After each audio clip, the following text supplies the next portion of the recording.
Министр спорта России Павел Колобков посетил Ингушетию с рабочим визитом. В Джейракском районе в Локе-Арымхи проходит международный экологический форум «Зеленый полумесяц». В Ингушетии продолжается открытый турнир «Шахматная лига СКФО».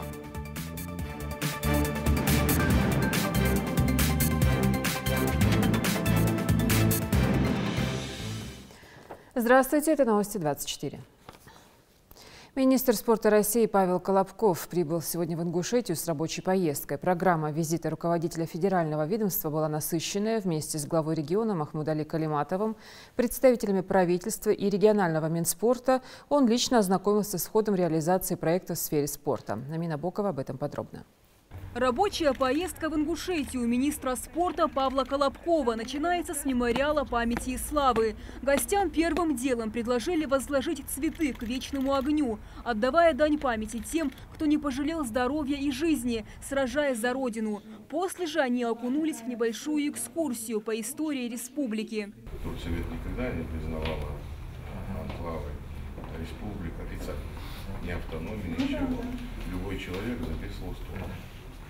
Поэтому и все национальности, там, у них нет понятия ингуши, а вот культурно-общественные организации, они были созданы моментами такие. И поэтому не было национальности. Гостям рассказали, что мемориал посвящен важнейшим памятным датам, трагическим и торжественным событиям в истории Ингушетии. Здесь увековечены имена тех, кто героически защищал нашу родину. После мемориала Павел Колобков и Махмуд Али Калиматов направились во дворец спорта имени Берда Евлоева. Это один из самых масштабных объектов на территории Северного Кавказа. Здесь функционируют 6 больших и 2 малые арены для занятий спортом. Помимо этого есть зал с общей площадью 1720 квадратных метров. Гостям рассказали о его оснащенности. Концертные мероприятия уже частные. Это задвижной, да? Это задвижный. Похвастаться спортивный объект может и залами для занятий аэробикой, боксом, баскетболом и гандболом. На сегодняшний день здесь тренируется более 400 спортсменов ежедневно. В том, что этот процесс проходит на самом высоком профессиональном уровне, гости убедились лично. Дети показали мастер-класс по тэквондо и спортивной гимнастике. Впрочем, общим состоянием объекта гости остались довольны. Павел Колобков оставил пожелания в книге отзывов и предложений. Далее глава Ингушетии, министр спорта России, направились в физкультурно-оздоровительный комплекс, который должен открыться уже в конце этого месяца. Гостям рассказали о возможностях ФОКа. Вы посчитайте сегодня, вы содержать его должны. Понимаете, если нет, то должны уже писать письма. Объект начали возводить в 2016 году. Из-за отсутствия финансирования строительные работы пришлось приостановить на 2 года. Теперь средства выделены, и рабочим остается только уложиться в график. После ФОКа Махмуд Али Калиматов вместе с Павлом Колобковым отправились на ледовую арену Эрзи. Это первый в республике ледовый дворец, где созданы все условия для полноценного семейного отдыха, развития зимних видов спорта. Особое внимание уделено развитию хоккея. Следующий объект, который посетила делегация – футбольное поле с искусственным покрытием и беговыми дорожками в Насыркорте. Спортплощадка длиной в 100 метров и шириной 65 построена в рамках национального проекта «Демография». Основные работы здесь уже завершены. Осталось только установить раздевалки и трибуны для болельщиков и игроков. Но и это не мешает спортсменам уже сейчас проводить здесь свои тренировки. Одним из первых проверили на прочность новое поле. Воспитанники, открывшиеся 2 месяца назад спортивной школы 2 известных на всю страну ингушских футболистов – Зелимхана и Солтмурада Бакаевых. Раньше ребята тренировались на стадионе «Динамо». Но здесь покрытие гораздо лучше и удобнее для игры, поделились начинающие футболисты. То было какое-то неровное, здесь очень красивое, большое, ровное поле. Мы будем здесь базироваться и начинать работу здесь с первого же дня открытия этого стадиона.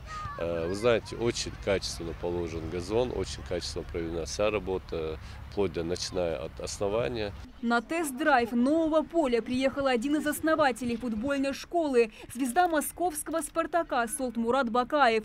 Я думаю, дети довольны, да и я сам очень сильно впечатлен этим полем. Очень качественно, очень хорошо положили. И хотелось бы поблагодарить тех людей, которые причастны к построению этого поля. Далее высокие гости посетили площадку, отведенную для строительства будущего стадиона с футбольной ареной на 15 тысяч мест. Общая площадь участка около 16 гектаров, проектная стоимость 5 миллиардов. Сам стадион предусматривает наличие беговых дорожек и легкоатлетического ядра со всеми необходимыми коммуникациями. Как будет выглядеть спорткомплекс, решали сами жители Ингушетии путем интернет-голосования. Уже положительное вот заключение экспертизы, правильно? Да, есть. Планируем зайти еще к договору заключению для соответствия сметной документации. А сметы еще не проходили, Нет, да? еще. То есть проекты есть, проект прошедший экспертизу, правильно? Да. Надо посмотреть все это. Послушав ответственных за строительство, Махмуд Али Калиматов дал указание уже на следующей неделе представить ему полный план, кто и как занимается возведением объекта. Ну а завершилась сегодняшняя экскурсия на башне Согласия. Амина Бокова, Жаредат Халухоева, Магомед Белакиев, Джамалел Тамасханов. Новости 24. Ну а после в рабочем кабинете главы республики прошла двусторонняя встреча министра спорта России Павла Колобкова и главы республики Махмуда Али Калиматова, на которой подвели итоги инспекционного выезда и обсудили дальнейшее развитие спорта в Ингушетии. Вам спасибо, что посетили республику. Сами реально посмотрели много объектов. Те, которые функционируют, я думаю, там какие-то штрихи есть, можно это будет улучшать каждый раз. Вот. То внимание, которое министерство уделяет, и вы лично приехали, хотелось бы в части того, что вы видели сегодня стадион, который мы проработаем те вопросы, которые вы обратили на сегменты внимания. Мы сейчас сбалансируем. И если получится, ту помощь, которую методическую можно будет оказать. Вы знаете, что у нас сейчас мы утвердили федеральный проект «Спорт. Норма жизни». Да. И основная задача – это обеспечить увлечение максимального количества граждан до 55% занятия спортом. Надо сказать, что несмотря на то, что за последние годы был сделан большой прогресс в этом направлении, но все равно количество занимающих сейчас один из самых низких в России. Официально зарегистрировано всегда 21%. И по обеспеченности спортивными сооружениями. Поэтому мне было важно сегодня посмотреть, как обстоят дела с организацией спортивной работы, с спортивными сооружениями. Действительно, потребность есть помогать людям. Всю необходимую помощь, в том числе и методическую, окажем по организации работы в рамках детской и юношеской спортивной школы, по организации работы министерства, потому что действительно нужно сильно тут нужно поддержать, но вместе подумать, как нам эту работу организовать. Поэтому, с учетом, говорю, потенциала республики, я думаю, может быть одной из самых спортивных, потому что люди хотят заниматься спортом. В Джайракском районе в Локи-Арамхи стартовал международный экологический форум «Зеленый полумесяц». Он проводится в Ингушетии впервые. В нем принимают участие 65 активистов из самых разных стран мира. В программу обучения входит теория, практика, наглядные разборы. Так реализуется проект, получивший грантовую поддержку Федерального агентства по делам молодежи. Экопросвещение для Романа Саблина уже 9 лет. Образ жизни и повседневная привычка. Он, как ведущий экотренер в России и странах СНГ, вместе со основателем компании «Зеленый драйвер» Александром Башкирцевым пришел сюда на международный экологический форум «Зеленый полумесяц» вдохновлять людей через личные примеры и снижать нагрузку на окружающую среду, эковоздействие на жизненное пространство участников и не только. Постепенно избавляться от одноразовых вещей, заменяя их на многоразовые. Это история про разбарахление, как грамотно избавляться от ненужных вещей, не просто их выкидывая, а давая им вторую жизнь, например, отдавая на благотворительность. Как практиковать раздельный сбор, насколько он возможен в условиях регионов, энергосбережения, водосбережения. И в целом наша основная задача еще всех познакомить, потому что приедут люди с разных регионов, обменяться опытом, вдохновиться. И 2 дня мы будем рассказывать, вдохновлять, передавать свой многолетний опыт. И очень надеемся, что благодаря этому форуму, благодаря команде, благодаря школе ресайклинга и многим проектам, которые, в частности, Адам внедряет, регион станет еще более экологичным. Экологист как новоиспеченный термин, рассказывает Роман. Человек, занимаясь просветительской деятельностью, заряжает экожизнью и других. Порой многие из-за отсутствия знаний, сами того не подозревая, ежедневно наносят вред окружающей среде. Все люди здравомыслящие. Просто люди не все понимают, что пластик не разлагается. Он распадается в микрочастицы, убивает птиц, животных. Да? Что если ты выбросил какую-то вещь, не отдал ей вторую жизнь, не отдал на благотворительность, где-то там потратили ресурсы, чтобы ее произвести. Если ты покупаешь бездумно чипсы, газировку и прочее, и опять же это выбрасываешь, это тот мусор, с которым ничего нельзя сделать. Поэтому это эко-просвещение, это через разные способы, через такие тренинги, через социальные сети, через книги. Форум проводится с целью изучения основ экологичного образа жизни, консолидации усилий бизнес-сообществ, образовательных организаций, добровольческих объединений и общественных организаций.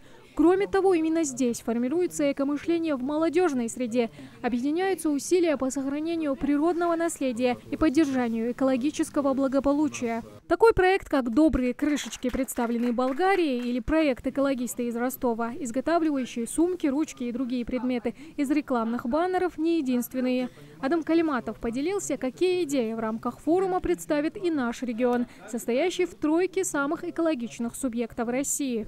В рамках этой образовательной программы мы хотим, чтобы у ребят образовалось первичное знание, там целая образовательная программа, но первичное знание, чтобы они знали о проблемах экологии региона, о путях их разрешения и чтобы они могли в дальнейшем ретранслировать свои навыки другим. То есть они, чтобы сами по выходам вот этих двухдневного интенсива стали сами экологическими тренерами и дальше распространяли эти знания в нашем регионе.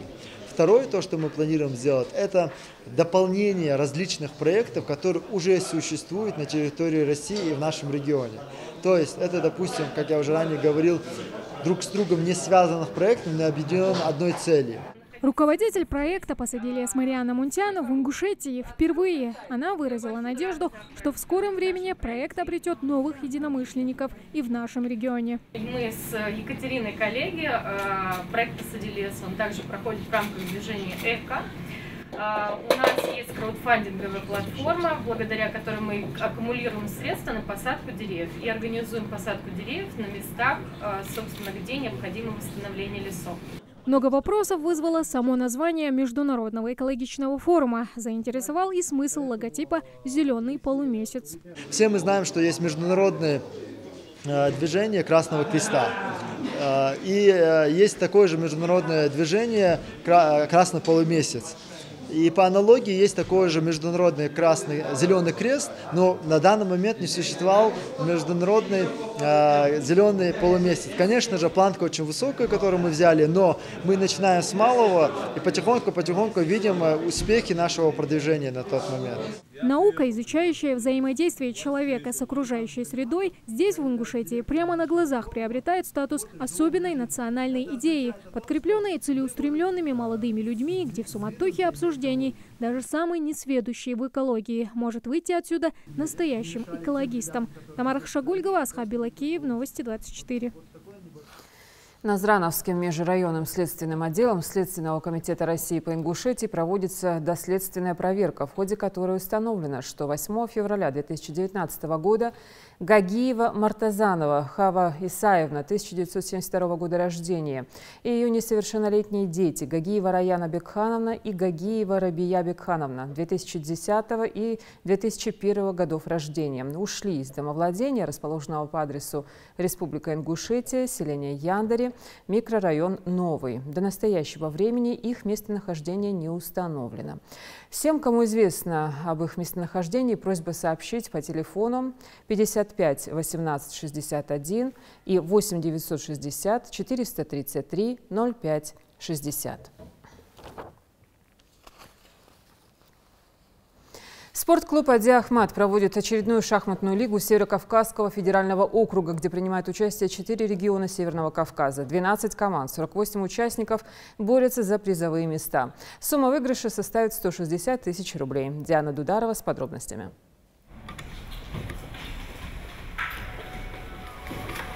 На площадке полная тишина, все эмоции в голове. Победа команды зависит от каждого участника. По правилам соревнований клуб представляет группу из 4 человек, где для победы нужно 3 из них одержать победу. Такая ответственность и придает всплеск адреналина, неважно, насколько хорошо он играет. Например, Мадина Даурбекова названа чемпионкой Ингушетии по шахматам. В этом году взяла серебряную медаль на первенстве СКФО по классике. Также стала золотым призером по блицу. И тем не менее, она не скрывает, насколько ей трудно дается каждая победа на этих соревнованиях. Если бы я сделала ничью, если бы я проиграла, тогда бы моя команда проиграла. Все.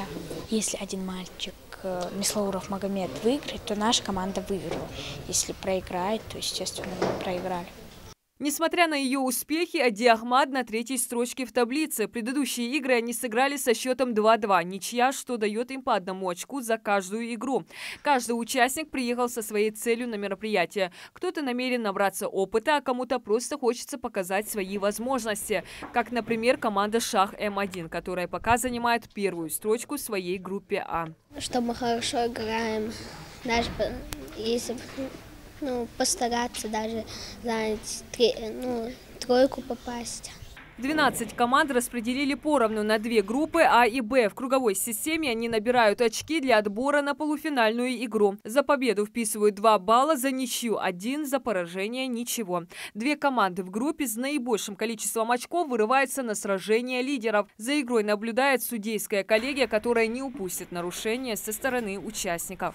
Судейская коллегия, конечно, должна наблюдать за, во-первых, честность игры, чтобы дети соблюдали правила основные, чтобы не подсказывали, чтобы игра прошла спокойно, в честной игре, чтобы победил сильнейший. Все участники практически, которые принимают участие в этом турнире, уже выезжали и принимали участие на всероссийских турнирах. И поэтому с ними таких проблем не бывает, и скандалов каких-то на данный момент не было. Соревнования проходили по классическому стилю. Каждому игроку дается по 30 минут, плюс за каждый сделанный ход 30 секунд, что может превратить в 3-часовую борьбу. За 1-е место команду ждет денежное вознаграждение в сумме 80 тысяч рублей. За 2-е 50 тысяч и 3-е 30 тысяч рублей. Цель популяризации шахмат не только у нас в республике, но и вообще на Кавказе. Это набирает обороты. Чем больше турниров, тем лучше. К нам мы любим приглашать, проводить их. Есть сегодня возможности, при поддержке Алихана Харсиева это все. И команды и участники, которые к нам приезжали хотя бы 1 раз, дальше они приезжают к нам с удовольствием. До определения призеров остался еще день соревнований. Всех участников наградят грамотами, кубками и медалями. Диана Дударова, Адам Гулоев, Адам Далаков. Новости 24. МВД России подготовила проект изменений в правила освидетельствования автомобилистов, который позволит ГИБДД проводить предварительные проверки всех водителей на алкоголь и наркотики при помощи бесконтактного детектора или бумажного наркотеста. При этом водители смогут отказаться от проведения теста без правовых последствий. Сейчас сотрудники ГИБДД ориентируются на 5 признаков: запах алкоголя изо рта автомобилиста, нарушение речи, неустойчивость позы, резкое изменение окраски кожи лица или нелогичное поведение. Экспресс-тесты помогут в случае неочевидности наличия у автомобилистов характерных признаков алкогольного или наркотического опьянения. При положительном результате экспресс-тесты автомобилисты направят на доосвидетельствование для выяснения точного количества выпитого или уточнения вида употребляемого вещества. Песни, танцы и живая музыка. В Ингушском государственном университете прошел благотворительный концерт. Вход был платным, собранные деньги направлены на подарки и сладости для детей коррекционной школы и дома-интерната. Хава Гагиева с подробностями.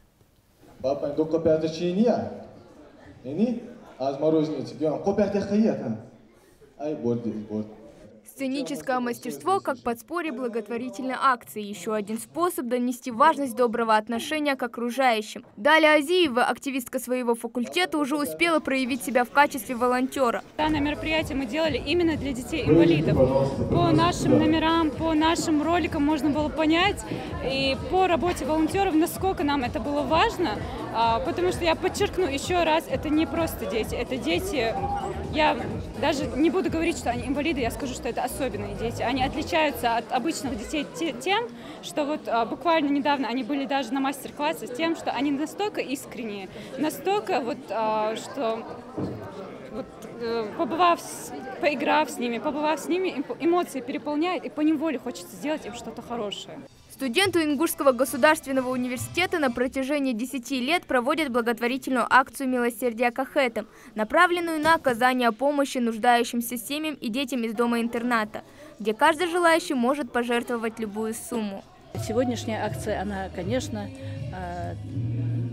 является очень большим воспитательным моментом в жизни студенческой молодежи нашего университета, да и не только университета, это молодежь Республики Ингушетия. Соответственно, по итогам этой акции, значит,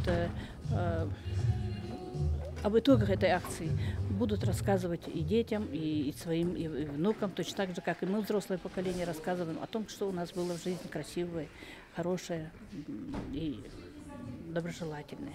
В этом году акция проходила в 2 этапа. Студенты первым делом отправились в коррекционную школу-интернат селения Ачулуки. Там они провели мастер-классы, а затем организовали волшебную почту Деда Мороза. Ребята решили показать шуточные номера в стиле ЗОХ. Каждый выход юных актеров вызвал восторг у зрителей. Здесь у каждого студента один девиз – не стоять в стороне равнодушно, когда у кого-то беда. Председатель клуба «Добро ИНГУ» Адам Ерыжев отмечает, что благодаря неравнодушным студентам и преподавателям университета удается собрать необходимую сумму для оказания помощи. Когда мы открыли эту почту, там были разные желания, очень смешные, очень трогательные. И когда мы это распространили, наши волонтеры сразу же разобрали. Каждый индивидуально хотел это купить и подарить этому ребенку радость. И 23 декабря мы едем с этими пожеланиями, с нашей концертной программой, с их подарками. Подобные мероприятия необходимы не только для того, чтобы обратить внимание на проблемы людей с ограниченными возможностями здоровья, но и для того, чтобы показать необыкновенную силу духа, целеустремленность, умение человека добиваться успеха в сложнейших ситуациях. Я уже была в этом интернате однажды, и эти дети оставили неизгладимый след в моей памяти. Мне кажется, эту картину я никогда не забуду. Эти слезы радости, эти возгласы, когда мы приехали, когда мы отдавали им эти подарки.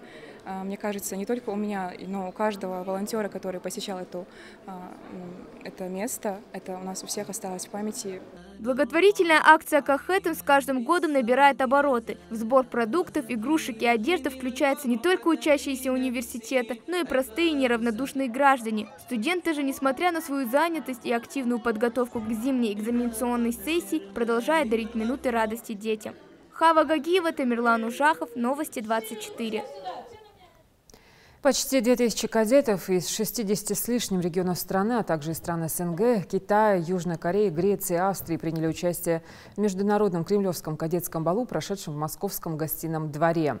В их числе были и воспитанники Ингушского горского кадетского корпуса имени Цароева. Они в течение 3 месяцев под руководством хореографа систематически проводили занятия по танцам: полонез, полька, тройка, мазурка, кадетский вальс, национальный танец лезгинка и многое другое. Цель проекта – поддержание мира и дружбы. География мероприятия ежегодно растет. В этом году на бал прибыли 1500 воспитанников ведомственных и общеобразовательных кадетских учреждений, суворовских и нахимовских училищ, общеобразовательных школ с кадетскими классами. Следите за новостями на канале Ингушетия и до встречи в эфире.